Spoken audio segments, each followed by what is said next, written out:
it's Rose Backlund with eXp Realty here in Branson, Missouri, and today we're going to talk about what to look for when you're buying a home. So you have got pre-approved and are ready to start looking for a home, and what do you do? So the first thing is you want to make sure that you stay within your price range. You don't want to start looking at homes that are more expensive than what you can afford, because at the end of the day, you're going to be very disappointed in yourself because of that.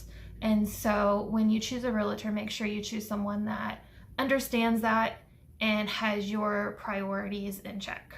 Secondly, when you're looking at buying a home, you want to look at the school district. If you have children, are you looking at staying in the same school district? Are you moving school districts? Make sure if you have any special needs that school can accommodate you as well.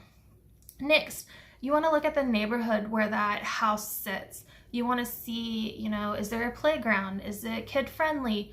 If you have a dog that needs to be walked, is there dog parks? Are there parks for your kids?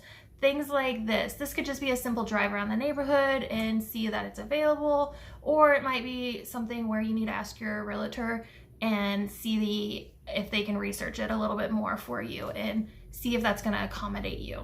The next thing I recommend is for you to think about the distance to your shopping. So if you are looking for acreage, this is a big one.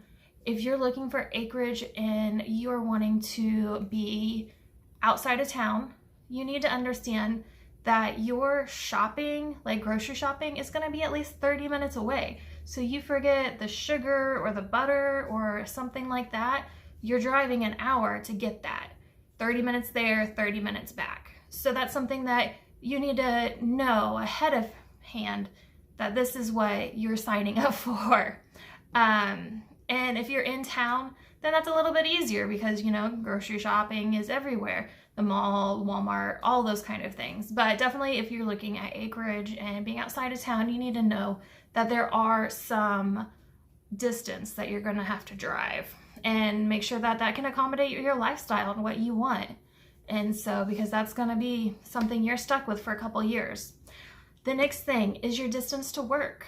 So yet again, no matter whether you're living in town or outside of town, this is something that you need to make sure that you can agree on.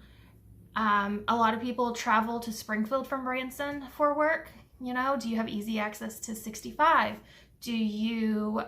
Are you willing to drive that hour? If you're out in the country, it's 30 minutes or more just to 65 plus the hour drive to Springfield. Are you willing to make that hour and a half drive every morning? And so you need to make these connections before you actually agree that this is the house for you and that you want to look outside of the area. The last thing that I recommend when you're looking to buy a home is transportation. If you don't drive, then how are you going to get places? If you're out in the country, that's really your only option, is to have a driver's license. If you're in city limits, are you going to Uber? Are you going to take a taxi? Is there public transportation? Is there a bus? Is there a trolley? What are your options to get places? Are you going to walk? Is there a safe walking paths? All these different options that you need to be looking at as well. And so these were just a few little tips of what to look for when you're buying a home. And so stay tuned for my following series.